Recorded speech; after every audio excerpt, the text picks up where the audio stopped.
from my earliest age. My first job was as a dishwasher when I was in high school, and which I loved. And then I worked in a ravioli shop in Queens, working with an old Sicilian lady who hated me, named Matilda, who called me stupid gala. And then, so I loved to cook and make food, and came from a food family, moved into New York, and started working in bakeries. But the whole plan from the beginning was to be an artist and to be a painter. I didn't think I would be a cake maker. I didn't think I'd even be in the food industry in any way. I knew I'd always cook. My parents' cooking was just fantastic. They just made really sumptuous, like, sexy French food, you know, lots of butter and sauces, and rare meats, and they cooked together every night, which was really nice. That's you know, no matter what's happening in your family, if your parents cook together at night and you eat dinner at night, no matter how much everyone's fighting and driving each other crazy, that will take you through your life. I mean, it was just such an important part of my life. And my earliest food memory was probably a sirloin steak with like a tablespoon of butter, saving the fat off the steak and like for last, and fighting over it. And my father, you know, we lived on Long Island, and he knew of a Japanese grocery in Queens, and he would bring home sushi. And this was, you know, like in the late 60s. He would get bass. I remember it was red, and he would bring home sushi grade. This is in Levittown on Long Island. It's not a lot of sushi. I remember eating sushi very young, and my parents always saying to me about food, "Be brave," and I've just be brave. That whole concept around eating, it's like my moniker. You know, I say to children when they go, "What's I say? Be brave. Try it." You know, and that was my approach to eating, and it's been great.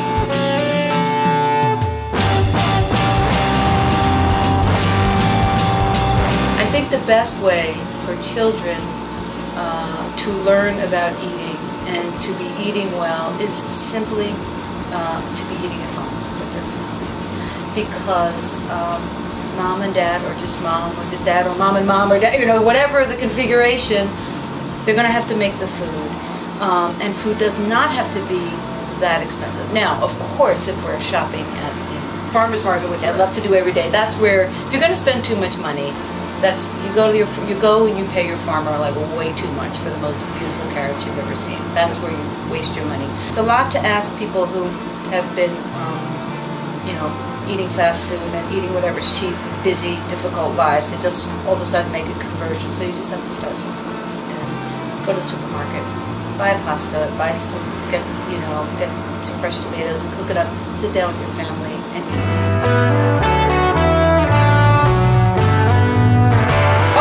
Many. Oh yeah. The truth is, I have about 4 different books that I've been wanting to work on in my mind, and haven't really gone through the process because I'm getting more and more interested in design. I feel like I've done like the cake book, you know. It's a very unusual book. It's its own thing. It's an inspirational book. It's not the typical cake book. It's very personal, and I want people to read it and get inspired to come up with their own ideas.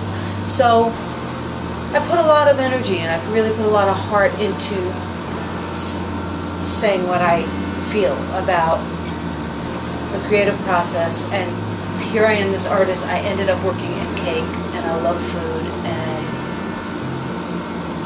I hope you will do the same thing when you read this book. I hope you will realize that whatever you see around you can be interesting.